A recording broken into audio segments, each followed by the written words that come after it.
Oh man, I cannot wait to share my book, Retire on Wellington Fund.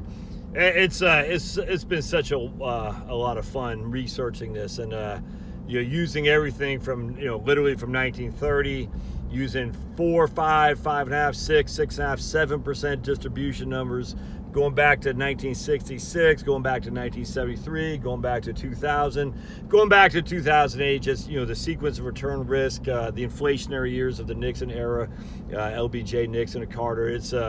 Yeah, then I'm throwing in some Japan in there too. Obviously can't use the Wellington Fund with Japan, but showing you what a low growth, low inflationary economy looks like.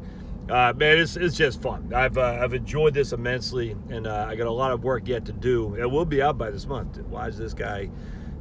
Come on, I call him Pokemon. This guy's just poking along like Pokemon. Let's go, Pokey. Just like, I'm afraid to drive fast. Coronavirus might get me. This my lands, dudes. I love when it's a 45 and someone's going 35. Whoa.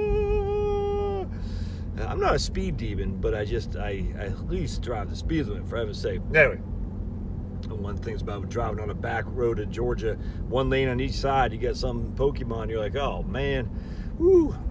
Anyway, so going back to what I was saying. Actually, I'll tell you the story. I had a good friend of mine who lived in Johnson City, Tennessee, and this is when we got out of the Army, and I was still up in Alexandria, and I went to he was getting married, and I went to go see his wedding. Don't go left, don't go left, don't go left. No! No, phew. Looked like he was going left. But anyway, and I was buying, so I was some back roads in Tennessee going to this guy's house for his wedding. It was fantastic, let me tell you. I'll never forget that time. It was great. And these single lanes, I was behind some Pokemon, and I was just young and dumb and you know what else. And so I was just like, and I have a long story short. So I was behind this guy for a long time in some parts of eastern Tennessee, and I finally was able to pass him. And I was like, man, and I freaking passed him like, speeding Gonzalez, fastest mouse in Mexico. Because he was Slowpoke Rodriguez, slowest mouse in Mexico, and I was Speedy Gonzalez. So I finally pass him, and I'm back in my lane after passing him. And the minute I get back in my lane, all of a sudden the freaking sheriff's deputy comes on the other side. So I'm going this way, and the sheriff deputy coming the other way, and I hadn't reduced my speed enough, and he caught me, I guess, going, and he pulled over. He spun it around, put his lights on, and I will never forget. I was like, the guy who I passed, I could tell you was laughing at me all the way to the bank. And I was like, man, you've got to be kidding me. I don't know how the cops do it, like how they're able to get you if they're going one direction, you're going the other.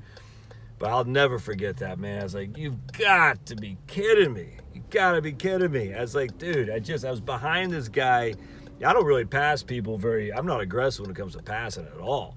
And I said, finally, I had an open road to pass this guy, and I guess I didn't slow it down quick enough for the deputy to give me some time of day. And he just, I was like, oh, you got it. For like 30 miles, I was behind this Pokemon. Oh, crazy. Did I ever tell you the story? I got a ticket in Maryland doing what was I doing? I was in Frederick, Maryland, and I don't think I came to a complete stop or something like that. And the guy who wrote me up, I was in Ranger School with his brother. And I was like, dude, I said, oh man, I showed my military ID because for some reason you thought that might give you some points with the cops who are writing you up. And he's like, oh man, yeah, my brother's in the 10th Mountain Division. He goes, oh yeah, my brother's in the Army. I said, oh yeah, what unit? He goes, the 10th Mountain Division. I said, really? He said, what, blah, blah, blah, you just got to talk? He goes, oh yeah. I said, man, I knew that guy. I forgot the guy's name off the top of my head. But I was like, dude, I was literally just in Ranger School. 2 years ago, I was in Ranger School with that guy. He goes, all right, that's great, man. I said, how's he doing? He's doing good. He's promoted to E6 or something like that. And I said, okay, cool. I said, man, that's awesome. And there's an awkward pause. He goes, all right, I'll be right back with your ticket. I said, oh, you got to be kidding me. I thought we're partners in crime here. Ay. So I've never been one to get off. I don't think I've ever gotten off on a ticket at all. Anyway, so long story short, going back to the Wellington Fund. It is I love it, man. I got, all these look, my spreadsheets aren't very high speed, I'm telling you right now. but they get the job done. And I'm just showing you, I'm telling you right now, it's nuts how resilient the Wellington Fund has been since it was founded in 1930. Now, I'm telling you right now, the issue is all investments. Whenever you hear the 4% rule, you've always got to couch it in that the reason, or any kind of rule, the reason that's a safe withdrawal rate is because it was the 60s to 70s and the early 80s that doomed everything. And it wasn't the Great Depression. It wasn't the aughts, the 2000. It was the 60s, 66 through 82 specifically. And the same thing happens to the Wellington Fund. Same thing happens to the S&P 500. There's no way of getting around that time frame. None whatsoever. We're going to work now. I'm going to give you some ideas on how you could minimize that to some degree in my book using the Wellington Fund. But that time frame was evil, man. There's just no way to get around that with any kind of sense of stability at all. And thankfully, my man Ronald Reagan and Paul Volcker, they whipped inflation. Whip inflation now. They did it, thankfully, because I don't think people recognize. Until I started really diving into this a few years back, I did not recognize how bad the 60s and 70s were for investors. So when you're looking at your safe withdrawal rates, and you're looking at, oh my goodness, I can't take more than 2.4% a year off. You just gotta you have to discount that to some degree, because that what hurt you, what sunk your boat, wasn't the Depression, wasn't the odds. It was a 66 to 82 time period. I'm telling you.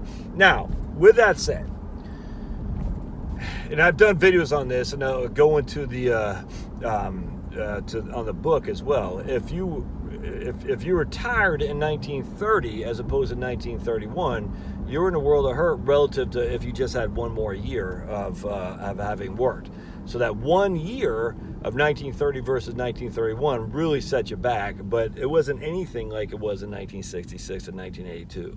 And I mean, I'll go into my book more specifically. And of course, when I do these books, I always read it chapter by chapter on YouTube. So for folks who don't want to buy it, they can just watch the videos I do instead. But I'm just telling you right now, so even though the Great Depression was bad, wasn't nearly as bad as what it was from 66 to 72. And then we factor in, okay, well, how about a low return, i.e. Japanese environment with low inflation? What did that look like? Low interest rates. And we'll use that as well as a corresponding mechanism to look at the opposite of the 66 through 82 debacle, what we'll see in Japan from 1992 until today. So anyway, I'm looking forward to sharing with you. And like I said, I'll let you know when that book's out. And I hope you buy it for sure, because I think you'll get a lot out of this. All right, we'll see you.